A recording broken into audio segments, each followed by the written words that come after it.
Halo, saya Dr. Leo. Selamat datang di channel Malpractice Makes Perfect, channel tentang ilmu hitam dunia kedokteran.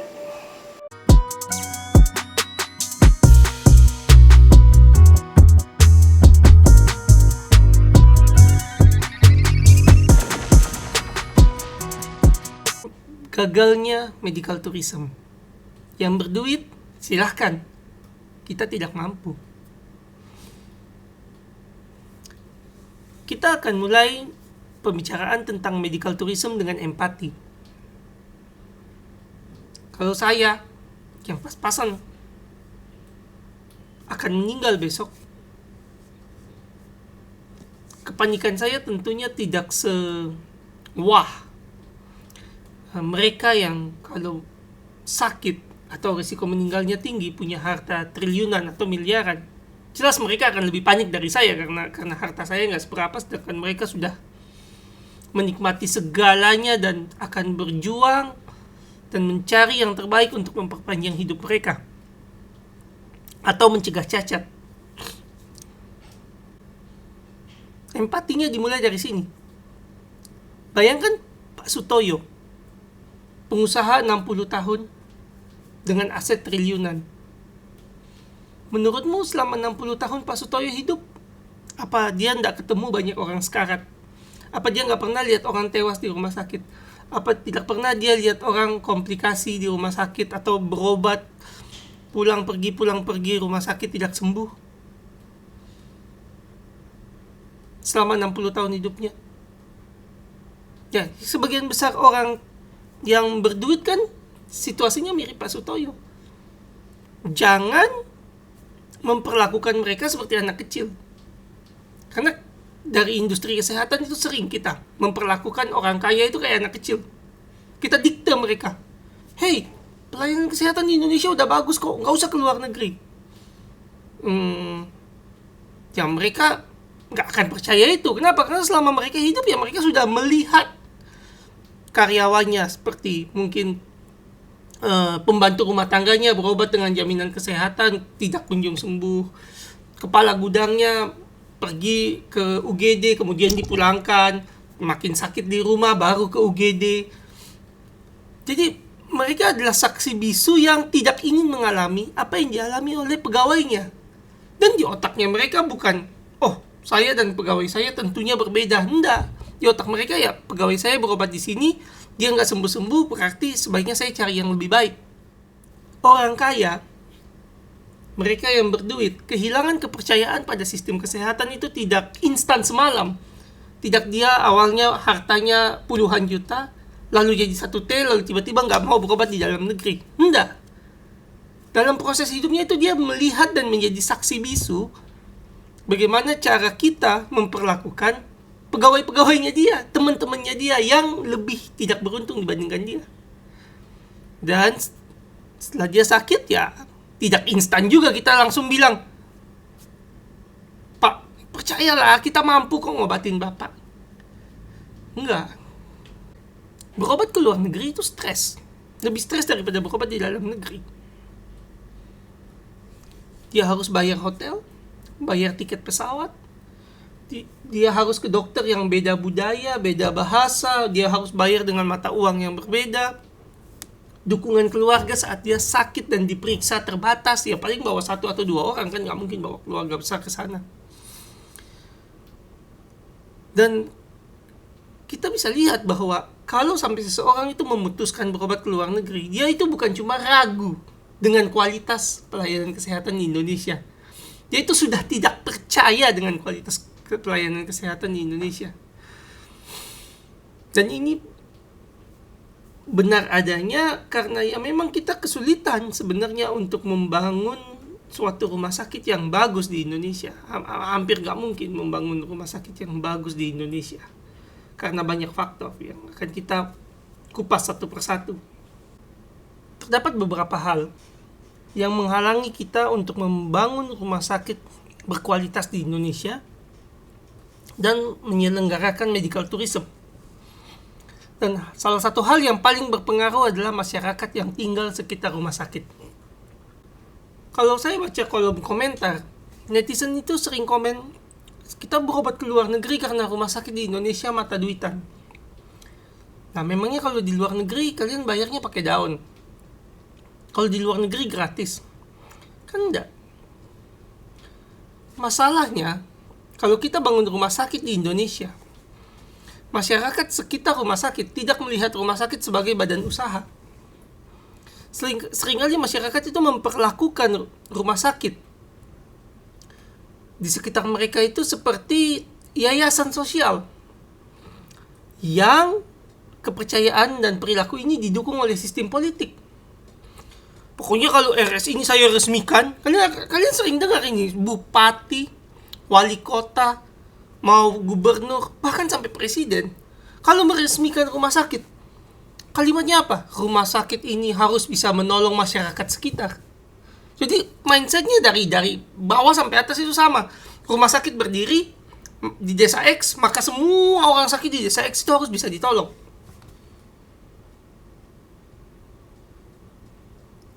Bahkan kalau rumah sakit itu berdiri di kawasan ekonomi khusus yang jelas tujuannya adalah nyari duit, kalimat politiknya kan tetap sama, bahwa rumah sakit ini bukan cuma untuk kaum tertentu tapi untuk seluruh rakyat Indonesia. Ya, kalau kita nyari untung nggak mungkin kita menolong semua orang. Kita harus punya segmentasi pasar yang jelas. Tapi kan ini dihalangi oleh sistem politik. Dengan langsung melabel, ini rumah sakit buat semua orang. Kita nggak bisa beda-bedain. Ya udah, habis itu, medical tourism habis begitu kamu melakukan itu sebagai politisi. Politisi merupakan gambaran dari masyarakat. Artinya apa? Ya, kalau masyarakat dari awal sudah percaya bahwa rumah sakit kalau bangun di daerah tertentu, bangun di desa X, berarti harus menolong semua masyarakat desa X, maka politisinya akan mengeluarkan undang-undang yang menghambat medical tourism, yang menghambat rumah sakit itu berkualitas. Contohnya, rumah sakit tidak boleh menolak pasien tanpa memberikan pertolongan pertama terlebih dahulu, tanpa menjelaskan siapa yang akan membayar pertolongan tersebut. Pertolongan pertama ini siapa yang bayar? Pertolongan pertama serangan jantung apa? Tenectoplase 16 juta. Pertolongan pertama pendarahan internal apa? Ya operasi emergency untuk menghentikan pendarahan. Jangan di rumah sakit pola pikirnya sama seperti palang merah, bulan sabit merah, atau first responder di pinggir jalan. Kalau sudah sampai rumah sakit bukan cuma airway, breathing, circulation, tapi disability dan exposure. Artinya rumah sakit itu tugasnya ya harus mengatasi penyebab emergency. Bahkan kalau bilang, tapi kan basicnya ABC, airway, breathing, circulation. Airway itu pipa endotrakeal itu 250.000. Breathing, ventilasi itu harga alatnya itu ratusan juta loh. Biaya sewanya siapa yang bayar? Sirkulasi itu sekarang resusitasi pakai albumin 2 juta sekantong loh. Siapa yang bayar? Transfusi kalau dibutuhkan siapa yang bayar? Gak ada kan? Gak jelas. Akhirnya apa? Kalau rumah sakit nolong dengan benar, rumah sakit rugi. Karena ada undang-undangnya, dia harus pura-pura nolong. Akhirnya muncul skenario di berbagai rumah sakit di Indonesia, infus oksigen tunggu mati. Dibilang infus oksigen itu udah pertolongan pertama. Kalau itu dilihat sama orang kaya, kalau itu diceritain oleh keluarga miskin ke majikannya yang sebenarnya kaya dan berpotensi jadi medical tourism, pastilah si majikan itu akan kehilangan kepercayaan. Dia sekarat, masuk rumah sakit, dokternya infus oksigen, terus diliatin sampai mati. Mana mau dia berobat ke sana?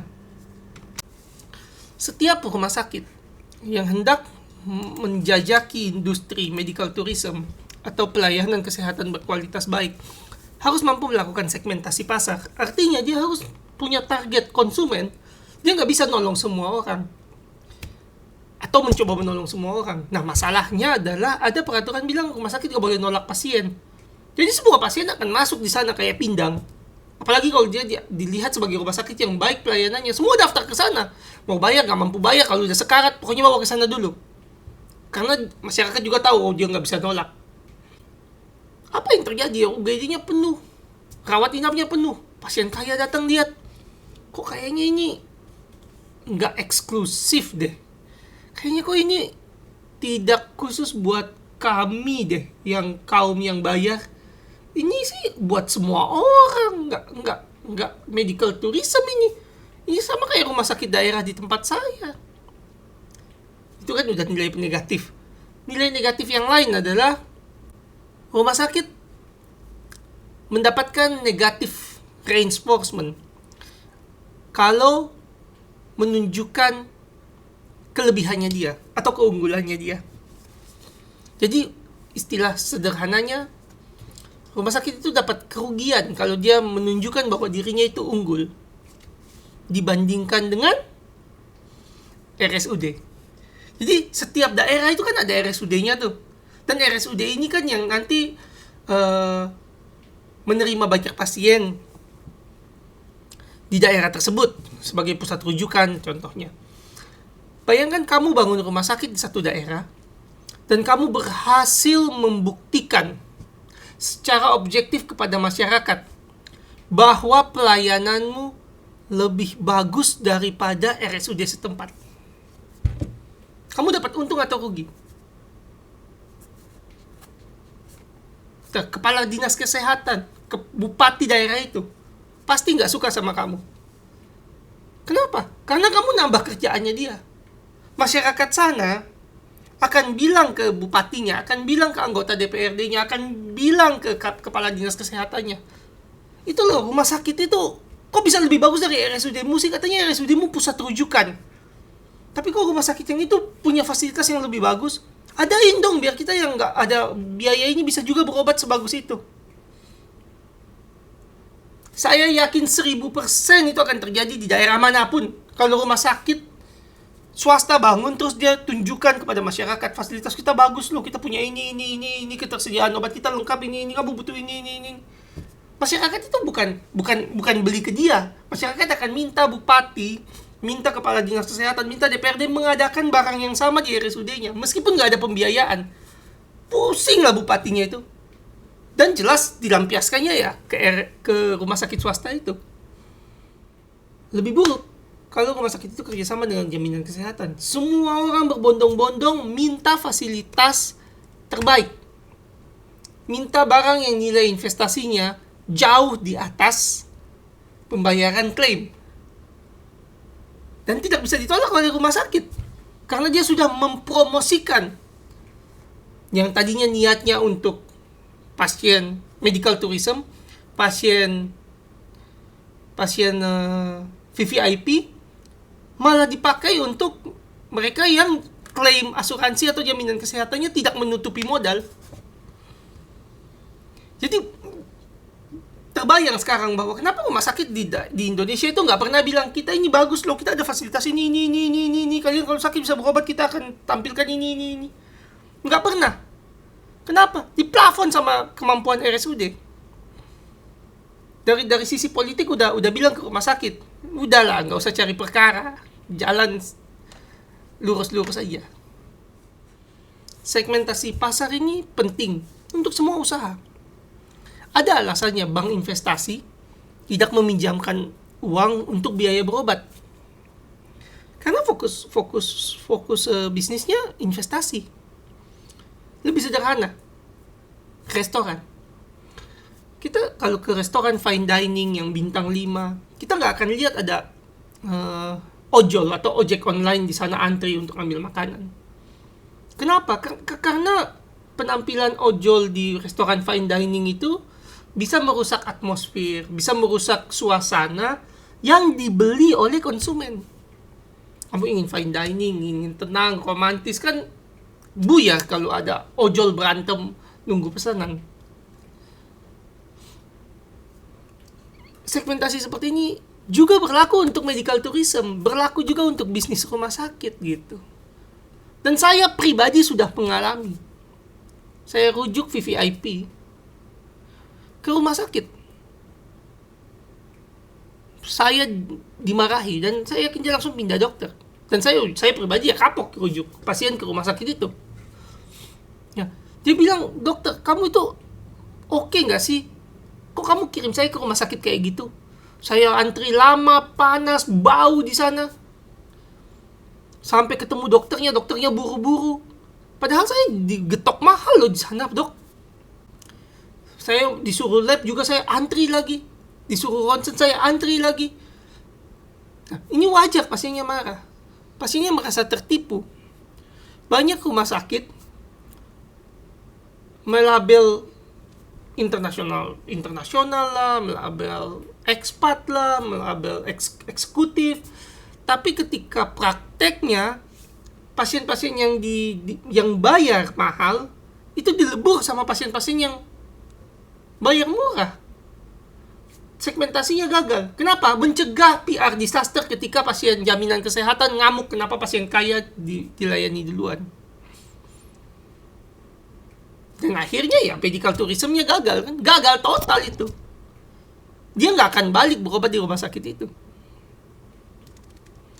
Dan beberapa rumah sakit sudah kayak melakukan kalau rawat jalan itu yang bayar umum itu jalurnya sendiri. Tapi kan kalau emergency masih jadi satu. Tapi kan kalau rawat ICU masih jadi satu. Tapi kan kalau rawat inap kadang-kadang malah masih jadi satu. Kenapa? Karena kita nggak dilarang melakukan segmentasi pasar. Dan medical tourism mati. Di situ juga alasannya. Pasien kaya, tajir, kita campur sama pasien miskin. Bukan masalah. Ini bahkan bukan masalah moralistik, bukan masalah moral. Mereka yang bayar lebih mahal, berhak dapat lebih baik. Malah kita campur dengan mereka yang bayar lebih murah. Pastilah yang bayar lebih mahal ini kapok masuk ke kita. Nah, kalau kalian browsing YouTube atau TikTok, sering kalian dengar akhirnya kan pasien-pasien yang punya duit itu bilang, saya bayar umum tapi kok diginiin. Ya, saya bantu jawab gitu kan. Ya, ibu diperlakukan seperti ini karena kami dari rumah sakit dilarang memperlakukan ibu lebih baik. Jadi ya sekalian aja daripada jadi masalah di media sosial, kami memperlakukan ibu sama buruknya dengan yang lain. Banyak pasien bilang dokter Indonesia sombong-sombong, makanya mereka berobat ke luar negeri. Saya yakin ya pasti ada lah, namanya profesi kan, pasti ada dokter Indonesia yang sombong. Tapi masa sih semua sombong? Untuk memahami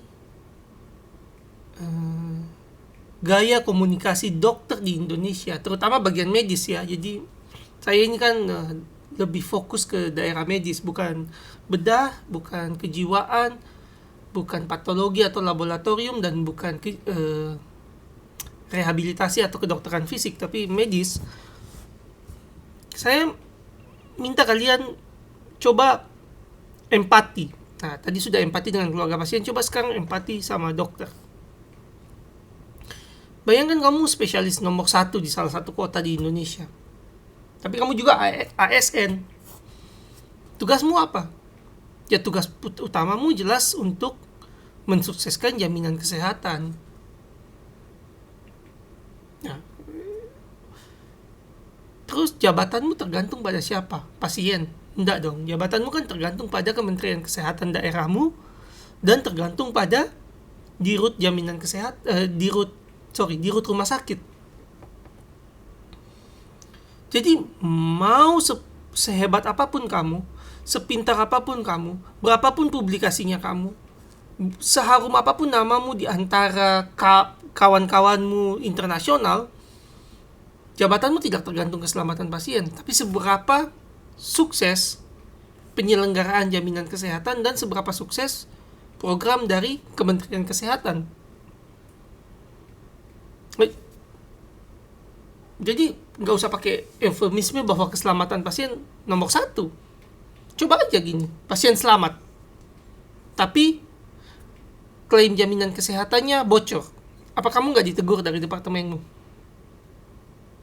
Nah, contoh yang lain, coba. Bayangkan pasien selamat, Atau banyak pasien yang puas dengan pelayananmu. Saking puasnya, beberapa pasien itu mengkampanyekan kamu sebagai calon kepala dinas kesehatan. Apa nggak bermasalah kamu dengan dinas kesehatan, kepala dinas kesehatan saat ini? Jadi, karirmu itu nggak tergantung pada keselamatan pasien. Malah kadang-kadang keselamatan pasien melawan karirmu. Karirmu adalah tergantung pada direktur rumah sakit, Kementerian Kesehatan daerahmu, dan jaminan kesehatan. Kamu sebagai dokter tercerdas di bidangmu. Ketika jaminan kesehatan menetapkan nilai klaim, apakah kamu diajak dialog? Mungkin iya, mungkin tidak, tapi apakah masukanmu dipakai? Tidak. Kenapa? Karena penetapan klaim, nilai klaim jaminan kesehatan harus menyesuaikan kemampuan bayar, bukan kebutuhan pasien. Pasien butuh 3 juta, kalau mampu bayarnya 1 juta kan nggak mungkin kita bayar 3 juta. Kolaps sistemnya. Akhirnya apa? Jaminan kesehatan memperlakukan kamu yang expert itu seperti bidak catur. Dibully kamu. Apapun keilmuanmu, apapun pendapatmu, nggak ada harganya. Saya mampu bayar 1 juta, kamu kerjakan. Ini gaya komunikasinya selama ini kan. Ahli itu nggak ada didengar. Gak bisa didengar, percuma mendengar ahli kalau kita nggak mampu bayar, gitu realitanya. Jadi ya, karena kita punya kuasa, kita tekan ahlinya dengan kuasanya kita. Kamu ASN kan? Masih mau kerja sini nggak? Masih mau jabatan itu nggak? Udah, sukses kan? Tapi dia butuh 3 juta, enggak. Kita cuma mampu bayar 1 juta. Gaya komunikasinya Ivory Tower. Dari atas langsung ke bawah. Kayak kalau bawa agama ya, mungkin seperti berdoa. Perintah dari atas ke bawah, nggak ada kamu ngomong ke atas lagi. Dan ini diteruskan kan oleh ahlinya ini. Kalau kamu kerja di rumah sakit pendidikan umpamanya, mungkin ada residen senior, residen junior, ada dokter muda, ada perawat, ada mahasiswa keperawatan, ada cleaning service. Nah, kalau kamu komunikasinya kayak gitu dari jaminan kesehatan ke kamu, ya pastikan kamu nggak bisa ngapa-ngapain lagi selain pakai cara yang sama ke juniormu. Jadi umpamanya residen senior nanya kamu, kok diginiin dok? Udahlah, memang kayak gini kok di sini. Dan yang junior nanya seniornya, kok gini? Oh ya, memang di sini seperti ini tradisinya. Ya, kalau mau lulus ikutin, kalau enggak out. Karena sama. Kenapa komunikasinya seperti itu? Karena dari atas sana komunikasinya kayak gitu ke pengajarnya. Kamu ini pokoknya kalau enggak out. Ya pengajarnya ke juniornya gini kalau nggak out. Sampai ke dokter mudanya ya kamu kalau belajar di sini mau lulus kamu harus percaya ini. Dan akhirnya dokter mudanya ke pasien gimana? Ya bu, percayalah, kita udah berusaha yang terbaik, tapi dok saya bacanya ini enggak, kita yang benar kok bu, kita kan udah satu departemen ini, pastilah kita nggak salah kalau masalah penyakit ibu. Gaya komunikasi yang dibangun di sistem pendidikan itu ya Ivory Tower, menara gading. Yang paling atas kasih instruksi kerjakan atau keluar. Nah, apa relevansinya dengan dokter sombong dan medical tourism? Relevansinya adalah kita itu manusia, dokter itu manusia. Sifat itu nggak berubah-ubah setiap hari, bisa gangguan disosiatif kepribadian. Sifat dan kepribadian kita sama. Jadi kalau sikap kita tentunya bisa beda ya. Sikap saya ke presiden beda dengan ke teman saya contohnya. Tapi sifat saya ketemu presiden dan sifat saya ketemu teman saya kan sifat saya sama. Gaya komunikasi saya kan sama. Nah, ini yang bermasalah ketika ketemu pasien VVIP. Gaya kita Ivory Tower akhirnya. Karena dari pendidikan dibiasakan Ivory Tower. Dari pendidikan itu kita dibiasakan ya, kita dokter, pasien harus dengerin kita. Orang kaya digituin, ya nggak terima. Dia nggak ngomong, tapi dia nggak balik lagi gitu. Kamu sama Jeff Bezos umpamanya kamu jadi dokternya, ya kamu ngotot, pokoknya terapinya ini yang nggak jalan. Karena kan kalau di textbook komunikasi medis, kamu harus buka opsi selebar-lebarnya. Kira-kira terapinya ada apa aja, kemudian pasien itu informasinya apa aja di tiap terapi. Pasien minta waktu untuk memutuskan, setelah pasien memutuskan, kita kasih lagi opsi-opsi yang memungkinkan dari keputusan itu. Jadi step by stepnya itu panjang. Dan inilah keuntungan rumah sakit, karena setiap step itu pastinya bayar. Tapi pastinya selamat. Jadi satu step itu ada berapa opsi, satu step ada berapa opsi, satu step ada berapa opsi. Itu kita nggak pernah terapkan di Indonesia. Karena jaminannya bilang kita punya uang 1 juta, 1 juta itu kamu kerjakan gimana caranya. Gak mungkin kita buka opsi kalau bahkan pembiayaan yang benar kita nggak mampu bayar. Nah, itulah kita dari pendidikan kita sudah ivory tower gaya komunikasinya. Begitu masuk ke dunia kerja, ketemu VVIP, meskipun kita nggak sombong, tapi gaya komunikasinya instruksi. Bapak perlu lakukan ini, Bapak harus lakukan ini, Bapak perlu lakukan ini, harus lakukan ini, perlu lakukan ini, harus lakukan ini. Nah, itu akan memunculkan kesan bahwa dokter Indonesia sombong. Padahal ya enggak.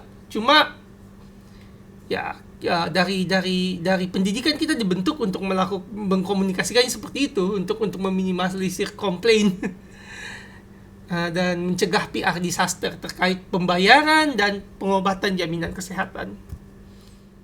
Usaha apapun perlu beriklan. Yang mau usaha rokok perlu iklan. Honda yang sudah terkenal gitu iklan. Aqua yang sudah terkenal gitu iklan. Toyota yang sudah terkenal tetap iklan. Iklan kan penting untuk memperkenalkan produk baru, untuk memperkenalkan keunggulan. Nah, di Indonesia ini rumah sakit enggan beriklan. Malas beriklan di rumah sakit di Indonesia. Nah, contoh sederhana. Saya bilang ke masyarakat, umpamanya saya pasang iklan gitu, rumah sakitnya Dr. Leo. Umpamanya saya punya rumah sakit, nggak punya. Saya sudah datangkan dari Amerika, teriparatide untuk mencegah osteoporosis. Kalau kalian di Indonesia punya osteoporosis, berobatlah ke Surabaya, ke rumah sakit saya. Saya bisa bantu mencegah patah. Saya bisa bantu kalian dapat kualitas hidup yang lebih baik untuk wanita-wanita lansia. Hubungi saya untuk penggunaan teriparatide. Mencegah osteoporosis, mencegah patah tulang dan kematian yang menderita. Rame, iklannya sukses, engagementnya rame. Tapi penjualannya sepi. Yang pusing tim marketing saya. Tim marketingnya tiap hari telepon, rapat, untuk bertanya, menjawab satu pertanyaan yang ada ratusan di DM dan di kolom komentar. Ini teriparatide bisa dipakai jaminan kesehatan apa enggak? Saya sebagai pemilik rumah sakit mana tahu. Saya sebagai marketing mana tahu. Kita kan bukan internal dari jaminan kesehatan yang dimaksud. Dan kalau kita respon kepada masyarakat, maaf kita nggak tahu bisa ditanggung apa enggak. Tapi kan kalian kerjasama. Iya, kita kerjasama, tapi kebijakan jaminan kesehatan kan berubah-ubah. Dan tiap perubahan kan kita nggak selalu dikasih tahu. Kalian perlu tanya ke jaminannya langsung. Itu respon masyarakatnya, marah. Dibilang kita sengaja nggak membantu. Nggak mau bantu. Ini kan keribetan yang publik perlu pahami. Ini juga yang membuat rumah sakit di Indonesia kalah secara marketing dari rumah sakit dari Filipina, rumah sakit dari Thailand, rumah sakit dari Vietnam, rumah sakit dari Singapura, rumah sakit dari Malaysia, bahkan rumah sakit dari Australia. Kalau mau pasang iklan, tidak perlu dia menjawab pertanyaan ini. Capek loh marketing itu kalau harus jawab pertanyaan ini. Bayangkan saya pasang iklan kayak dengan budget 1 juta per hari selama 30 hari menjangkau seluruh Indonesia. Berapa ratus coba ini harus jawab pertanyaan ini. Bisa pakai jaminan kesehatan nggak? Apalagi kalau produk yang saya beli ini investasinya 200 juta dengan harga satu kali terapi sekitar 10-15 juta. Apa mungkin gitu loh? Saya nggak tahu apa mungkin apa nggak. Jujur saya nggak tahu kalau kita bilang umpamanya. Dan ini masalah serius di bisnis rumah sakit. Kita nggak bisa bilang nggak ditanggung juga. Kadang-kadang ditanggung, tapi mungkin syaratnya itu banyak. Harus patah tulang dulu, harus bulan purnama dulu mungkin, harus hari tertentu dulu mungkin, harus dokter tertentu dulu mungkin, harus dapat rujukan bertingkat 3, 4 kali, 5 kali. Kita nggak tahu itu. Syarat-syarat seperti itu kan sangat teknis yang tahu jaminan kesehatannya, tapi masyarakat yang nanya di iklannya kita itu nggak mau tahu. Dia maunya bisa gratis apa enggak. Ya mending gak usah iklan sekalian, biarkan aja masyarakat ke luar negeri. Orang kita iklan kita rugi karena pertanyaan ini. Gitu loh masalahnya juga. Kenapa medical tourism kita kalah dari luar negeri meskipun di negara sendiri? Ya masyarakatnya sebagian besar nanyanya kayak gini di iklan kita. Jadi rumah sakitnya malas lah iklan. Dan kalau jadi PR disaster pun kita nggak di backing, kita disalahin. Kenapa kamu ngiklan kalau kamu nggak siap untuk menerima yang layanan? Ya udahlah, sekalian nggak usah iklan ke luar negeri aja. Sampai sini kita tahu medical tourism kita gagal di aspek masyarakat sekitar, gagal di aspek komunikasi, gagal di aspek marketing, gagal di aspek segmentasi pasar. Sekarang kita akan bahas kegagalan di aspek medis, praktek kedokteran medis. Jadi saya ini nggak ngerti bedah. Kalau dokter bedah yang menanggapi dari aspek sudut pandang ilmu bedah ya saya nggak bisa jawab. Jadi ini khusus medis ya, bukan bedah, bukan kedokteran fisik, bukan rehabilitasi, bukan kejiwaan, dan bukan patologi atau laboratorium. Nah, kalau di kedokteran medis itu kita sering dengar, janganlah kamu samakan atau bandingkan pasien jaminan dengan pasien umum, kan beda pasti. Tapi orang yang mengucapkan ini sadar betul ini kalimat bermasalah besar. Makanya hanya diucapkan sesama dokter dan interpersonal, person to person. Dia nggak akan pernah bilang ini di seminar. Dia nggak akan pernah bilang ini di pembukaan acara manapun. Dia hanya bilang person to person. Guru ke murid, guru ke sesama guru, murid ke sesama murid. Ya nggak bisa dong kamu samakan pasien jaminan dan pasien umum. Implikasinya apa? Implikasinya dalam praktek memang kita lakukan diskriminasi yang luar biasa beda antara umum dan jaminan. Dan kalau di acara formal kita akan dengar kalimat ini. Ya, saya sering dengar kalimat ini sampai agak-agak hafal gitu. Praktek kedokteran itu tidak bisa ketat, tidak bisa disiplin hanya mengikuti perkembangan ilmu pengetahuan dan teknologi. Pasien itu lebih daripada nilai-nilai laboratorium. Kita harus melihat aspek holistik dari seorang pasien.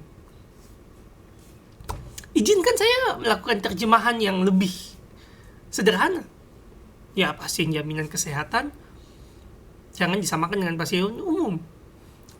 Atau saya bisa terjemahkan dengan sedikit lebih kasar ya. Jaminannya nggak mampu bayar.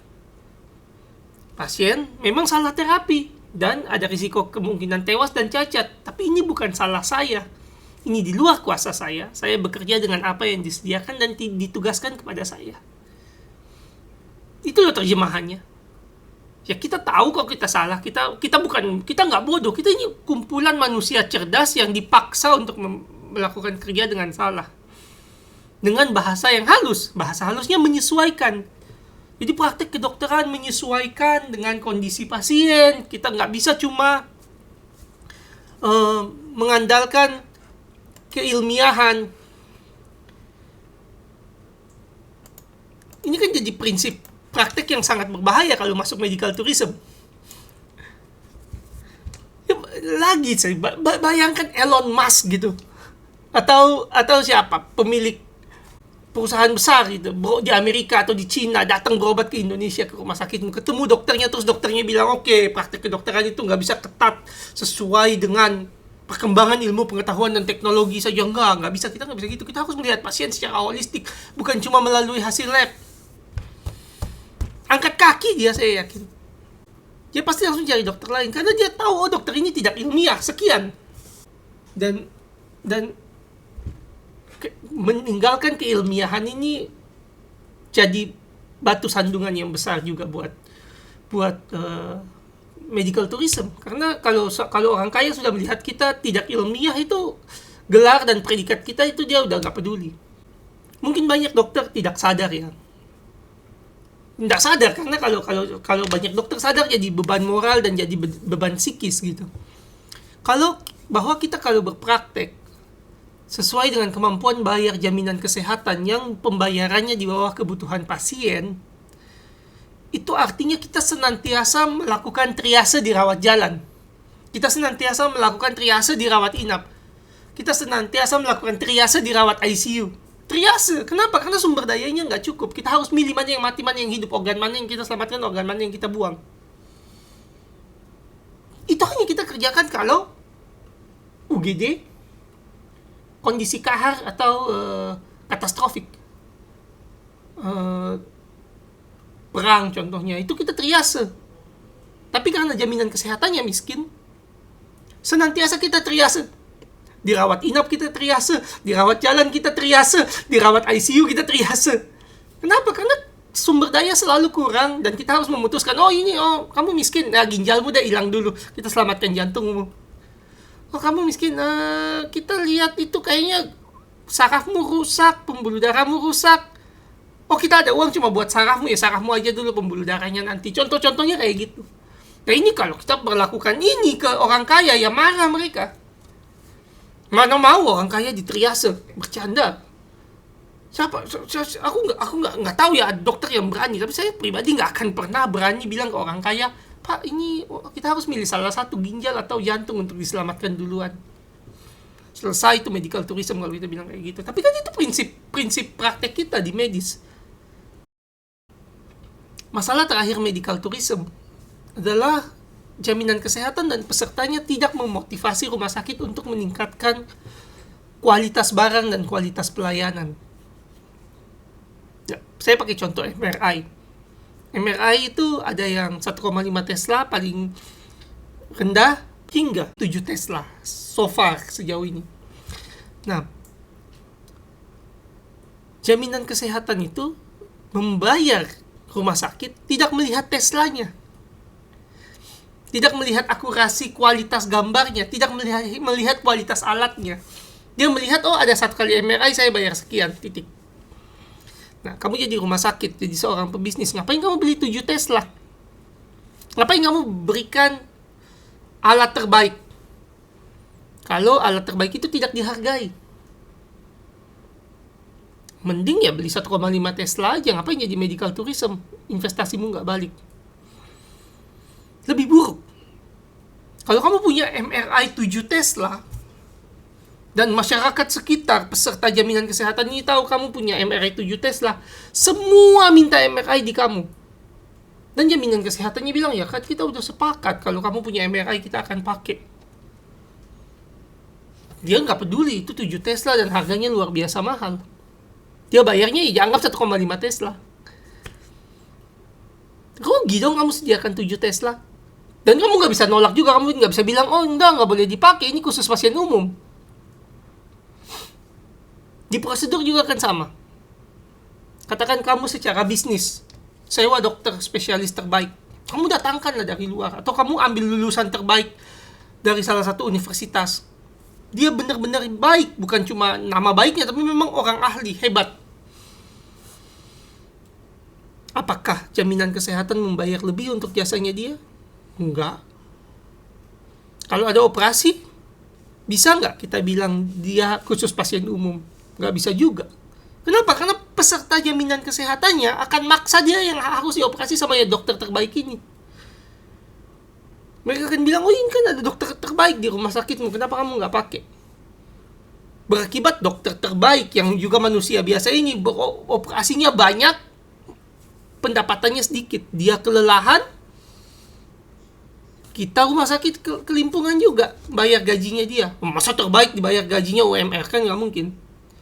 Kita bayar gaji dikit, bayar gaji besar, nilai klaim dikit, dokternya kelelahan. Kalau ada pasien VVIP 2-3 orang, mana mau dioperasi sama dokter kelelahan, terbaik ataupun enggak. Jadi perilaku dari jaminan dan pesertanya ini ya tidak juga mendukung di peningkatan kualitas. Kita kalau mau meningkatkan kualitas, kita rugi. Dan lagi, berulang kali saya bilang, kalau terjadi viral atau PR disaster, kita nggak akan dibela. Kita rumah sakitnya dibilang, ya kok gitu sih. Menutup video ini, kesimpulannya apa? Ya, biarkanlah orang kaya itu kalau mau berobat ke luar negeri gitu. 150T itu nggak ada apa-apanya kalau kita mau mencoba meyakinkan mereka untuk berobat ke dalam negeri. Bagaimana cara meyakinkan orang kaya berobat di dalam negeri di Indonesia? Sederhana, kita berhenti menipu orang miskin. Jadi kita terapi orang miskin sesuai standar yang baik, sehingga orang miskin cerita ke orang kaya bahwa rumah sakit di Indonesia standar pelayanannya bagus. Itu menghabiskan beberapa ratus T setiap tahun dan terus naik. Karena orang miskin yang tadinya kita biarkan mati, sekarang hidup lebih lama. Dan jaminan kesehatan harus bayar biaya berobatnya selama dia hidup lebih lama itu. Mungkin dia lebih lama 5-10 tahun, 25% dari kasus. Kalau kasusnya 10 juta itu 2,5 juta manusia. Hidup lebih lama per tahun berjalan. Kolaps sistem kesehatan kita kalau kita mau orang kaya berobat di sini. Ya, jadi kalau yang kaya ya silakan berobat ke luar negeri, yang nggak mampu bisa coba mati di sini. Kita nggak ada solusi lain karena secara sistemik sudah tidak mendukung untuk medical tourism itu.